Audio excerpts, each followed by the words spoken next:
गुड़ी पड़वा का त्योहार नजदीक था। गांव के सभी बड़े बड़े घरों में तैयारियां जोरों से चल रही थी। मगर त्योहार का अमीर गरीब से क्या रिश्ता? त्योहार तो सभी के लिए खुशियों का मौका होता है। इसलिए चीतू भी अपनी हैसियत के हिसाब से हर साल गुड़ी पड़वा का त्योहार मनाता था। जहां अमीरों के घर 56 भोग बनते थे, तो वहीं चीतू के घर कुछ चंद पूरन पूरी। वो, उसकी पत्नी और उसका बेटा तीनों इसी में खुश थे। इस बार भी हर साल की तरह गुड़ी पड़वा की तैयारी शुरू हो रही थी। तभी राजू शारदा के पास आया। मम्मी, इस बार मुझे गुड़ी पड़वा पर नए कपड़े चाहिए। अरे, तुझे अचानक से क्या हो गया? तेरे पास तो इतने कपड़े रखे हैं। माँ की इस बात पर राजू बोला, 2 जोड़ी कपड़े को तुम इतने कपड़े कहती हो? हर साल मैं वही कपड़े पहनते आ रहा हूँ। अब तो वो मुझे छोटे भी पड़ गए हैं। इस बार मुझे नए कपड़े पहनकर ही गुड़ी पड़वा बनानी है। शारदा घर की स्थिति अच्छी से समझती थी, जानती थी कि इस वक्त उनकी हालत कितनी खराब है। इसलिए वो राजू से बोली, बेटा, अभी इस बार तेरे पापा के पास इतने पैसे नहीं है। सेठ ने तनख्वाह भी नहीं दी है। हम अगले महीने तेरे लिए नए कपड़े ले आएंगे। नहीं, अगले महीने नहीं। मैं इस बार की गुड़ी पड़वा नए कपड़े पहनकर ही बनाऊंगा। मेरे सब दोस्त हर बार नए साल नए कपड़े पहनकर त्योहार मनाते हैं, और एक मैं हूँ जो वही पुराने कपड़े पहनता हूँ। सब लोग मेरा मजाक भी उड़ाते हैं। राजू की इस बात पर शारदा ने उसे समझाया, ये गलत बात है। हमें उतने में ही खुश रहना चाहिए जितना भगवान ने हमें दिया है। इस बात पर राजू भड़कता हुआ बोला, मैं कुछ नहीं जानता। अगर मेरे नए कपड़े नहीं आए तो मैं इस साल गुड़ी पड़वा नहीं बनाऊंगा। शारदा को ये सुन काफी बुरा लगा। रात को जब उसका पति चीतू काम से घर लौटा, तब उसने ये सारी अपनी बात उसे बताई। सारी बात सुन चीतू बोला, सेठ ने पिछले महीने का पगार अभी तक नहीं दिया है। जेब में इतने पैसे नहीं हैं कि मिठाई लाई जा सके।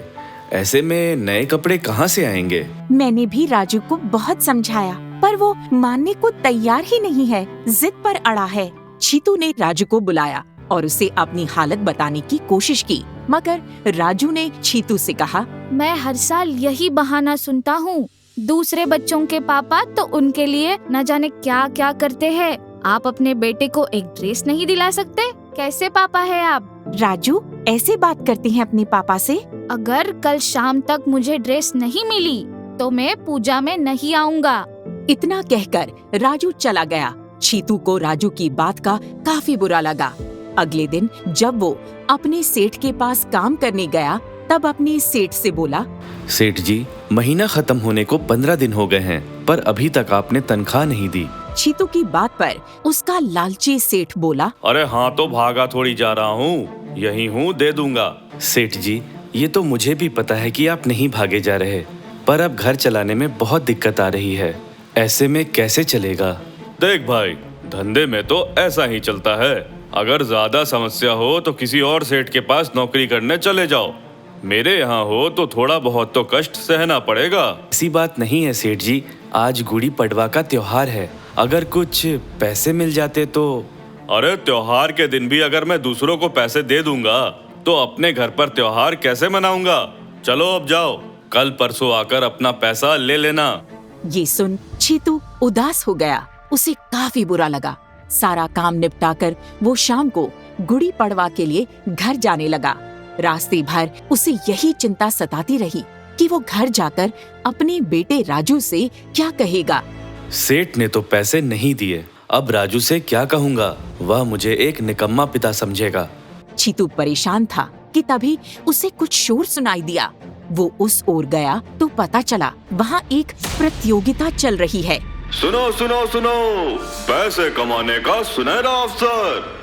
जो भी इस पागल बैल के सामने 5 मिनट तक टिक पाएगा, उसे इनाम में 1-2 नहीं बल्कि पूरे 5,000 रुपए मिलेंगे। सुनो सुनो सुनो। ये सुनते चीतू ने बैल की ओर देखा। बड़ा, काला और डरावना सा दिखने वाला ये बैल काफी गुस्से में लग रहा था। चीतू ने देखा जमीन पर 3-4 लोग पहले से ही दर्द में पड़े हुए हैं, जिन्हें इस बैल ने बुरी तरह पटक दिया था। बैल को देख लग रहा था कि जो भी उसकी तरफ आएगा वो उसकी चटनी बना देगा। मगर चीतू ने सोचा, अगर मैं ये प्रतियोगिता जीत गया तो मुझे पैसे मिलेंगे और फिर मैं अपने बेटे के लिए कपड़े लेकर आ सकता हूँ। इतना सोचते ही चीतू ने मैदान में कदम रख दिया। वहाँ लोगों ने चीतू को सर से पैर तक देखा और फिर उस पर हंसने लगे। उसे देख सबको लगा मानो इतना कमजोर और सीधा सा इंसान खुद ब खुद कुएं में कूदने के लिए आ गया हो। कुछ ही देर में चीतू रिंग के अंदर उतर गया। संचालक ने बैल की रस्सी खोली। बैल चीतू को गुस्से से देख रहा था। अंदर ही अंदर चीतू भी डर रहा था। बैल ने अपने पैरों से मिट्टी खोदना शुरू किया। अरे बाप रे, लगता है ये तो मुझ पर बुरी तरह हमला करने वाला है। चीतू ने कहा ही था कि बैल तेजी से उसकी ओर बढ़ा। इसके पहले कि चीतू कुछ समझ पाता, बैल ने उसे अपने सींग से जोरदार टक्कर मारी और चीतू सीधे 10 कदम दूर जाकर गिर गया। अरे ये तो कोई पागल सरफिरा बैल लगता है। ये तो मुझे मार ही डालेगा। मुझे यहाँ से चले जाना चाहिए। चीतू ने सोचा और जाने लगा, मगर तभी उसे अपने बेटे का ख्याल आया। उसे रिंग में 5 मिनट पूरे करने थे। चीतू दोबारा उठा। बैल दोबारा उसकी ओर बढ़ा। जैसे ही बैल और चीतू एक दूसरे के सामने आए कि चीतू ने पूरी ताकत से बैल के सींग पकड़ लिए। कभी बैल अपनी ताकत लगाकर चीतू के कदम पीछे करता तो कभी चीतू अपनी पूरी ताकत लगाकर बैल को रोक लेता। ये देख लोगों की आंखें फटी के फटी रह गई। ऐसे ही 3 मिनट हो गए, मगर चीतू ज्यादा देर तक बैल को रोक नहीं पाया और बैल ने एक जोरदार लात उसके पेट में मारी। चीतू की जोरदार चीख निकली और वो जमीन पर गिर पड़ा।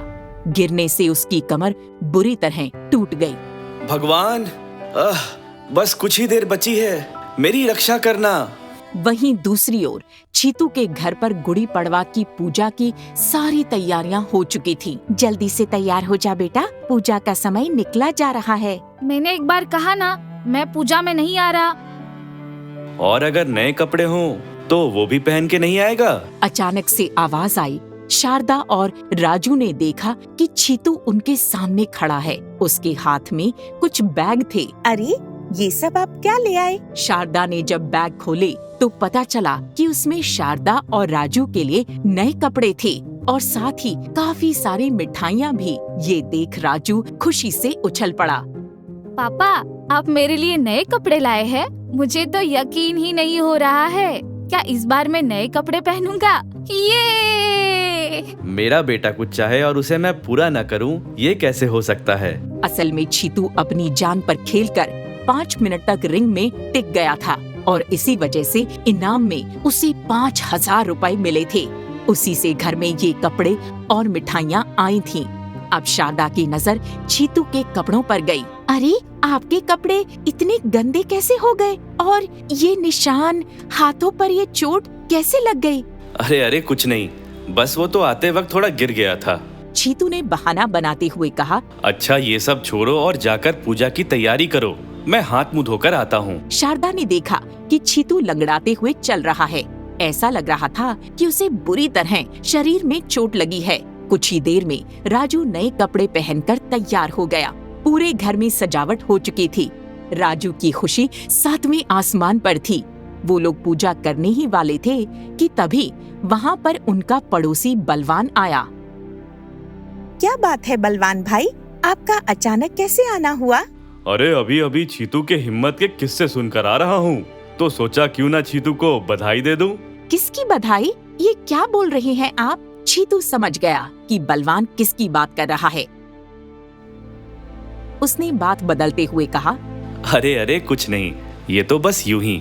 नहीं नहीं, जरूर कुछ बात है। बलवान भाई क्या बात है, बताइए। इसके बाद बलवान ने उसे सारी बात बताई। चीतू ने जिस तरह राजू के कपड़ों के लिए अपनी जान पर खेला, उसे सुन शारदा और राजू दोनों की आंखों में आंसू आ गए। पापा, ये आपने क्यों किया? आप मेरे लिए, मेरी जिद के लिए एक बैल तक से लड़ गए। बच्चों के लिए पिता एक बैल से क्या बेटा, पूरी दुनिया से लड़ सकता है। लेकिन अगर आपको कुछ हो जाता तो? आज राजू को एहसास हुआ कि उसके पापा उससे कितना प्यार करते हैं। साथ ही उसे अपनी गलती का एहसास हुआ। वो छीतू और शारदा से बोला, मैं आज के बाद कभी जिद नहीं करूँगा, ना ही दूसरे बच्चों की देखा देखी करूँगा। मुझे इतना प्यार करने वाले मम्मी पापा मिले हैं, यही काफी है। मुझे नए कपड़े नहीं चाहिए, बस आप दोनों हमेशा मेरे साथ चाहिए। ये सुन छीतू ने राजू को गले लगा लिया। तो देखा आपने किस तरह एक पिता अपने बच्चे के लिए बड़े से बड़ा खतरा मोल लेने से भी पीछे नहीं हटता। इसलिए हमें हमेशा अपने माता पिता की इज्जत करनी चाहिए और कोई भी ऐसी जिद नहीं करनी चाहिए जिसकी वजह से उन्हें परेशानी हो।